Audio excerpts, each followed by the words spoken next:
வணக்கம். கன்னி ராசி சனி பெயர்ச்சி பலன்கள் 2025 முதல் 2027 வரை. வருகின்ற 29ஆம் தேதி மார்ச் மாதம் 2025 சனி பகவான் பெயர்ச்சி பெறுவார். கும்ப ராசியிலிருந்து மீன ராசிக்கு பெயர்ச்சி ஆவார். 2.5 ஆண்டு காலங்கள் 2027 வரை. கன்னி ராசிக்காரர்களுக்கு கண்டக சனியாக நிலையாக அமர்ந்து 2.5 ஆண்டு காலங்கள் பலன்களை தருவார். அந்த வகையில் கன்னி ராசிக்காரர்களுக்கு கண்டக சனின்னா முதல்ல என்னன்னு தெரியணும். 6ஆம் இடத்தில் அதிகப்படியான தைரியமும் தன்னம்பிக்கையும் கொடுத்து 6லே சனி பகவான் இருந்தால் போருக்கு போனாலும் வெற்றி என்பதை உங்களுக்கு உணர்த்தி இருப்பார், செய்து இருப்பார். இப்பொழுது கண்டக சனி என்பது 7ஆம் இடத்தில் சனி பகவான் அமரும்போது தவறான உறவு, தவறான நட்பு, தவறான சேர்க்கை, வாழ்க்கையில் நாம் போய்கிட்டு இருக்கக்கூடிய நேர்மையான பாதையை விட்டுவிட்டு தவறான பாதைகளில் செல்வதற்குண்டான வழியை சனி பகவான் காட்டுவார். அந்த வழியாகப்பட்டது கண்டக சனியில் தவறுகளை செய்துவிட்டு அஷ்டம சனியில் அகப்பட்டு கொள்ளும். 7ஆம் இடத்தில் சனி பகவான் இருந்துவிட்டாலே பொருள் விரயம், நம்பிக்கை ஏமாற்றம், நம்பிக்கை துரோகம், பண விரயம், நம்பியவர்களால் பல வகையிலும் கஷ்ட நஷ்டங்களை சந்திப்பது, செய்கிற தொழிலில் மிகப்பெரிய ஒரு பாதிப்பை சந்திப்பது, உங்களுடைய முயற்சிகளில் பல வகையான எதிர்ப்புகளும் எதிரிகளும் உருவாகி செய்யும் தொழிலை தடுப்பது, கெடுப்பது, வாழ்க்கையில் முன்னேற்ற பாதை என்பது தடுக்கப்பட்டு பின்னடைவை தருவதுதான் கண்டக சனி. இது சனி பகவான் மட்டும் செய்வதல்ல. 7ஆம் இடத்தில் சனி பகவான் இருக்கும்போது குரு பகவான் மாற்றம் பெற்று 10ஆம் இடத்திற்கு வந்து விடுவார். இதே 2025 முதலில் சனி பயிற்சி, அதற்கு பிறகு குரு பயிற்சி, ராகு கேது பயிற்சி என்று மாறி மாறி வந்து கொண்டே இருக்கும். ஆனால் உங்களுடைய அதிர்ஷ்ட காலம், கன்னி ராசிக்காரர்களுடைய அதிர்ஷ்ட காலம் சொல்லலாம். ஏன்னு கேட்டிங்களேனாக்கா, குரு பகவான் 10ஆம் இடத்திற்கு வருவது தொழிலில் மிகப்பெரிய ஒரு பாதிப்பை சந்திக்கக்கூடிய சூழ்நிலையாக இருந்தாலும், கண்டக சனியாக சனி பகவான் 7ஆம் இடத்தில் அமர்ந்து கணவன் மனைவிக்குள் பல வகையான பிரச்சனைகளை கொடுப்பதாக இருந்தாலும் கொடுப்பார். நம்பிக்கை துரோகங்களை சந்திக்க வைப்பார். தேவையில்லாத தவறான உறவுகள் இடையே உங்களுக்கு நட்புகளை உருவாக்குவார். ஆனால் ராகு கேது பயிற்சி என்பது ராகு பகவான் 6ஆம் இடத்திற்கு வருவது உங்களுக்கு ஓரளவுக்கு ஆறுதலாக இருக்கும். இது குரு பயிற்சி, ராகு கேது பயிற்சி போடும்போது அதற்குண்டான பலனை தெளிவாக சொல்லலாம்.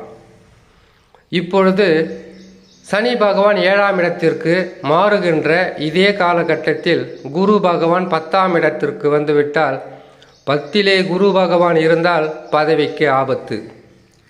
10லே குரு பகவான் வரும்போது பொருளாதாரம் என்பது மிகப்பெரிய ஒரு வீழ்ச்சியை சந்திக்கும். வருமானம் என்பது இருக்காது. நிம்மதியற்ற வாழ்க்கையும், செய்யும் தொழிலில் பல வகையான இக்கட்டான சூழ்நிலைகள் சந்திப்பது இத்தகையான கிரக அமைப்புகள் அமரும்போதுதான்.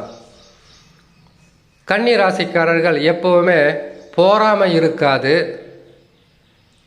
மற்றவங்க மேலே பார்த்தீங்கன்னாக்கா நல்லா இருக்கிறாங்களே என்று போராமையெல்லாம் உங்களுக்கு இருக்காது. உங்கள் வேலை என்னமோ, உங்களுடைய கடமை என்னவோ, உங்களுடைய வாழ்க்கை என்பது ஒரு புரிதலுடனும் நல்ல நேர்மையான பாதையில் போய் கொண்டு இருக்கக்கூடிய இந்த கன்னி ராசிக்காரர்களுக்கு கண்டக சனி வரும்போது தவறான பாதைகளை காட்டுவார். இந்த பலனாகப்பட்டது திருமண வயதில் இருப்பவர்களுக்கும், திருமணம் நடந்து குடும்ப தலைவனாகவோ தலைவிகளாகவோ இருப்பவர்களுக்கு தவறான பாதை என்பது தப்பான நடத்த நினைக்கக்கூடாது. தவறான பாதை என்பது செய்கிற தொழிலேருந்து வருமானத்துக்காக வேறொரு வேலைக்கு போகிறத எடுத்துக்கலாம், அல்லது குடும்பத்தை விட்டு பிரிறதுக்காக எடுத்துக்கலாம், கணவன் மனைவிக்குள் ஒற்றுமை இல்லாமல் விலகி போகிறத எடுத்துக்கலாம், ஒருவருக்கு ஒருவர் விட்டு கொடுத்து போகாமல் புரிதல் இல்லாமல் வாழக்கூடிய வாழ்க்கையை எடுத்துக்கலாம். நண்பர்களும் விரோதிகளாக மாறுவது, நண்பர்களும் எதிரிகளாக மாறுவது, துரோகிகளாக மாறுவது, உறவு சிக்கல்களை சந்திப்பது, குடும்பத்தை விட்டு விலகுவது, செய்கிற தொழிலிருந்து பாதிப்பை சந்திப்பது, வியாபாரத்தில் விருத்தி இல்லாத தன்மையை எடுப்பது, இப்படிப்பட்ட பாதகங்களை கொடுப்பது சனி பகவான் 7ஆம் இடத்தில் இருக்கும்போது. கண்டகம் என்பது கழுத்து வரைக்கும் உங்களுக்கு பிரச்சனையை கொடுக்கும், கடனாளிகளாக மாற்றும், நோயாளிகளாக மாற்றும், அல்லது உறவு சிக்கல்களை கொடுத்து உறவற்ற மனிதர்களாக மாற்றுவது இந்த கண்டக சனி தான். அப்படி உங்களுக்கு இந்த கண்டக சனியில் கடனாக மாறிவிட்டால் அந்த கடனை தீர்ப்பதற்கு பல வகையான கஷ்டங்களை அனுபவிக்க வேண்டிய சூழ்நிலையாக இருக்கும். உங்களுடைய முயற்சிகள் அனைத்துமே எளிதில் வெற்றி பெறாமல் பல வகையிலும் பல நாட்களாக கடுமையான போராட்டத்திற்கு பிறகு நற்பலன்கள் நடக்கும். இப்பொழுது குரு பகவான் 9ஆம் இடத்தில் இருக்கிறார், ஓரளவுக்கு உங்களுக்கு நல்லது செய்துட்டு வந்துடுவார். சனி பகவான் 6லே இருக்கிறார், ஓரளவுக்கு உங்களை காப்பாற்றின்னு வந்துடுவாங்க. இப்போது குருவும் சனியும் உங்களுக்கு நல்லதாகவே செய்து கொண்டு இருந்தாலும் அதை தடுப்பது, அதை கெடுப்பது ராகு கேதுக்கள். ராகு கேதுக்கள் பயிற்சி என்பது கன்னி ராசிக்காரர்களுக்கு ஒரு மாற்றங்களை கொடுக்கும். ஆனால் ராகு கேதுக்கள் பயிற்சிக்கு முன்பதாகவே சனி பகவான் போய் ராகுவுடன் இணைவது என்பது சாதாரணமான பலனாக இருக்காது. தாங்க முடியாத வேதனைகளும் கஷ்டங்களும் வேலை சுமையும் முயற்சிகளில் தடையும் வருமானம் இல்லாத தன்மையும் உருவாக்கும். ஆகையால் கன்னி ராசிக்காரர்கள் மிக விழிப்புடன் இருக்க வேண்டும். எதற்காகன்னு கேட்டிங்கனாக்கா, உங்களுடைய சொந்த ஜாதகம் இருக்குது பார்த்தீங்களா, அந்த ஜாதகத்தில் லக்கினத்திலிருந்து அமர்ந்த கிரகங்கள் நல்ல நிலையில் அமர்ந்து விட்டால் பாதகம் இருக்காது. பாதகம் இருக்கும், பெரிதளவு பாதகமாக இருக்காது. கெடு பலன்கள் நடக்கும். ஆனால் அந்த கெடு பலன்களிலிருந்து மீட்டு கொண்டு வருவதற்குண்டான தைரியமும் தன்னம்பிக்கையும் அந்த தசா உங்களுக்கு உதவியாக இருக்கும். ஒவ்வொரு ராசிக்காரர்களுக்கும் சொல்லக்கூடியது, சனி பகவான் கெட்ட இடங்களுக்கு வந்து விட்டால் குரு நல்லா இருக்கிறாரா, ராகு கேதுக்கள் நல்லா இருக்காங்களா, இந்த 3 கிரகங்கள் நல்ல நிலையில் அமர்ந்து விட்டால் சனி பகவான் பெரிதளவு பாதகத்தை தரமாட்டார். இந்த 3 கிரகங்களுடன் சேர்ந்து 4 கிரகங்களும் பாதகமாக இருக்கக்கூடிய ஒரு அமைப்பு வருமானால் வாழ்க்கை என்பது தாங்க முடியாத வேதனைகளும் கஷ்ட நஷ்டங்களும் சந்திக்கக்கூடிய நிலையில் மாறிவிடும். அல்லது சொந்த ஜாதகத்தில் நடக்கக்கூடிய தசா உங்களுக்கு பாதகமாக அமைந்து விட்டால், அப்படி பாதகம்னா என்னன்னு கேட்குறீங்கன்னு கேட்டீங்கன்னாக்கா, 6, 8 அமர்ந்த கிரக தசா, நீச பகை பெற்ற கிரகத்தினுடைய தசா. நீச பகை பெற்ற கிரகத்துடைய தசாவாக இருந்தால், நீசம் என்றால் பல வகையிலும் 100% கெடு பலன்களை தரும்.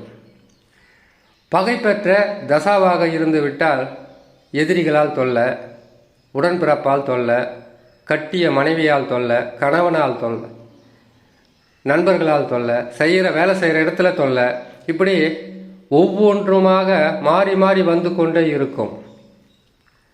இதுவே ஆட்சி பெற்ற கிரகத்தினுடைய தசாவாக இருந்து விட்டால் உங்களால் எவ்வளோ பெரிய பாதகமாக இருந்தாலும் அதிலிருந்து மீட்டு கொண்டு வருவதற்கு ஒரு வழி பிறக்கும்.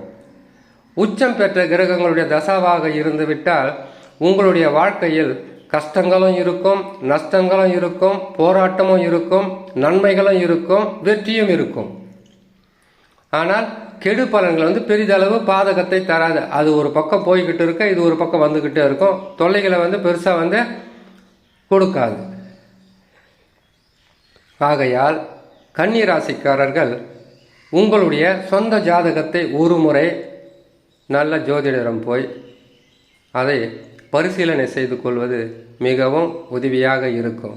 எதற்காக இந்த வார்த்தை சொல்கிறோன்னு கேட்டிங்களேனாக்கா, கண்டக சனி வந்துவிட்டால் சனி பகவான் தவறான பாதையும் தவறான நட்பும் தவறான வாழ்க்கை என்பது அஷ்டம சனியில் மிகப்பெரிய ஒரு பாதகத்தை கொடுத்துவிடும். இது லக்னத்திலிருந்து அமர்ந்த கிரகங்களை வைத்து பார்த்தால் ஓரளவுக்கு உங்களுக்கு அடுத்தது என்ன நடக்கப் போகிறது என்பதை ஜோதிடர் பார்த்து சொல்லிடுவார். பொறுமையாகவும் நிதானமாகவும் பலன்களை கேட்கும் போதும் பொறுமை இருக்கணும். பலன்களை கேட்டு அதை நீங்கள் செயல்படுத்துவதும் பொறுமையாக இருக்கணும். கன்னி ராசிக்காரங்க, கண்டக சனியை பற்றி நீங்கள் சர்வசாதாரணமாக எடுத்துடாதீங்க. இது ஆரம்பம். முடிவு என்பது அஷ்டம சனியில் தான் முடிப்பார். இதில் ஆரம்பித்து 5 வருஷ காலம் என்பது சாதாரணமாக நடக்காது. கண்டக சனியில் ஆரம்பித்து அஷ்டம சனியில் முடிப்பது, அதற்குள்ள பல வகையில் உங்களுக்கு பிரச்சனைகளாக கொடுத்து விடுவாங்க. இது சிறு பிள்ளைகளாக இருந்தால் ஒரு வழி, திருமண வயதில் இருந்தால் அதற்கு ஒரு பலன், படிக்கிற பிள்ளைங்களாக இருந்தால் அது ஒரு பலனாக இருக்கும். படிக்கிற பிள்ளைங்களாக இருந்தால் அப்பா அம்மா பேச்சு கேட்குறதில்ல, ஆசிரியர் சொல்லுவதை செய்கிறதில்ல, அவங்க வீட்டுக்கு கட்டுப்படலை, சொல்கிற வார்த்தைக்கு கட்டுப்படலைன்னு சொல்லுவாங்க. இதுவே திருமண வயதில் இருந்தால் அப்பா அம்மா பேச்சு கேட்குறதில்ல, அப்பா அம்மா எடுக்கிற முடிவுக்கு கட்டுப்படுறதில்ல, நான் எடுக்கிற முடிவு தான் கரெக்டாக இருக்குன்னு சொல்லக்கூடிய ஒரு கெட்ட காலம்னு சொல்லலாம். அல்லது இந்த கண்டக சனியில் நான் மனசார விரும்பிட்டேன், நான் கல்யாணம் பண்ணிக்க போகிறேன்னு கேட்டிங்கனாக்கா அஷ்டம சனியில் அவர்களை விட்டு விலகக்கூடிய ஒரு சூழ்நிலையாக இருக்கும். எதுவாக இருந்தாலும் வீட்டில் இருப்பவர்களை அனுசரித்து ஒன்றுக்கு இருமுறை சிந்தனை செய்து பொறுமையாக யோசித்து முடிவெடுப்பது மிகவும் சிறப்பாக இருக்கும். எதற்காகன்னு கேட்டிங்கனாக்கா, வாழ்க்கை என்பது நாம் நினைக்கிற மாதிரி இல்லை. சனி மாற்றத்தால் வாழ்க்கையினுடைய தசை மாறும். தசை மாறும்போது வாழ்க்கையே புரட்டி போடக்கூடிய அளவிற்கு பாதகங்களை கொடுத்துவிடும். ஆகையால் கண்டக சனி என்பதை சர்வ சாதாரணமாக நினைக்காமல் மிகவும் பயமுடன் தவறு செய்தால் அடுத்தது தவறுக்குண்டான மிகப்பெரிய ஒரு தண்டனை சனி பகவான் அஷ்டம சனியில் கொடுப்பார் என்பதை உணர்ந்து குடும்பத்தில் இருக்கக்கூடிய சில பிரச்சனைகளை மறந்து வீட்டில் நடக்கக்கூடிய பல வகையான குழப்பங்களுக்கு ஒரு வழி தேடி இறை நம்பிக்கை, குலதெய்வ வழிபாடு, இஷ்ட தெய்வ வழிபாடு, யார் வீட்டில் தான் பிரச்சனை இல்லாமல் இருக்குது, எந்த ராசிக்கார் தான் பிரச்சனை இல்லாமல் இருக்காங்க என்பதை உணர்ந்து அதற்கு பிறகு உங்களுடைய வாழ்க்கையை நிதானமாகவும் கஷ்டங்களே வந்தாலும் இதுவும் கடந்து போகும் என்ற மனப்பான்மையுடன் மனப்பக்குவத்துடன் இருந்தால் பெரிதளவு பாதகம் இருக்காது. வருமானத்திற்காக அதிகப்படியாக அலைவதால் கடனாளிகளாக மாறக்கூடிய சூழ்நிலையும் இருக்கும். கடன் பெற்றுவிட்டால் உங்களால் கொடுக்க முடியுதான்னு மட்டும் பார்த்து அதுக்கப்புறம் கடன் வாங்குங்க. கொடுக்க முடியாத அளவுக்கு அதிகப்படியான சுமைகளை உங்கள் தலை மேலே வச்சுக்கிட்டீங்கன்னாக்கா அதுக்கப்புறம் சுமை தாங்க முடியாமல் கஷ்டப்படக்கூடிய ஒரு சூழ்நிலையாகவே மாறிவிடும். கன்னி ராசிக்காரர்களுக்கு உங்களுடைய ஜாதகத்தில் நடக்கக்கூடிய தசாவும் பாருங்கள், பொறுமையாக இருங்க, நிதானத்தை கடைபிடிங்க.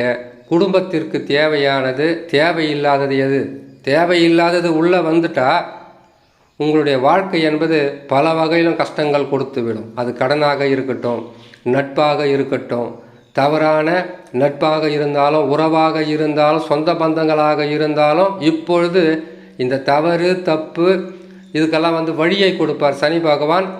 அதனால் பல வகையிலும் துன்பங்களை கொடுப்பார் அஷ்டம சனியாக வரும்போது. ஆகையால் ஒவ்வொரு ராசி பலன்களும் போடும்போது கிரகங்கள் மாற்றங்கள் பெற்றால் இந்தந்த ராசிகளில் அமர்ந்தால் அதற்கு உண்டான தன்மையான பலன்களை கொடுப்பார்கள் என்பதை சொல்ல வேண்டியது என்னுடைய கடமை. கேட்டு பயன்பெறுவதும் பயன்பெறாமல் போவதும் உங்களுடைய முடிவு. இதற்கு பரிகாரமாக செய்ய வேண்டியது சனி பிரீதி செய்யுங்க. நவகிரகத்தில் இருக்கக்கூடிய நவகிரகங்களுக்கு நவகிரக சாந்தி செய்யுங்க. முடிந்த அளவுக்கு சிவன் ஆலயங்களுக்கு மாலை நேரத்தில் சென்று கருவறை தீபம் ஏற்றுங்க. முடிந்த அளவுக்கு ஏழை எளிய மக்கள்னாக்கா எவ்வளோ பணம் இருந்தாலும் என்கிட்ட காசு பணம் இல்லைன்னு எல்லாமே சொல்லுவாங்க. நீங்கள் என்ன செய்கிறீங்க கேட்டீங்கன்னாக்கா ஊனமுற்றோர், அனாதை ஆசிரமம், முதியோர் இல்லம் இவைகளுக்கு சென்று உங்களால் முடிந்த வரையில் அவர்களுக்கு உணவோ உடையோ ஏதாவது உதவி செய்து கொண்டிருந்தால் சனி பகவான ஒரு ஊனமுற்றவர் தான். அதனால தான் மந்தக்காரகன் சொல்லுவாங்க அவர்.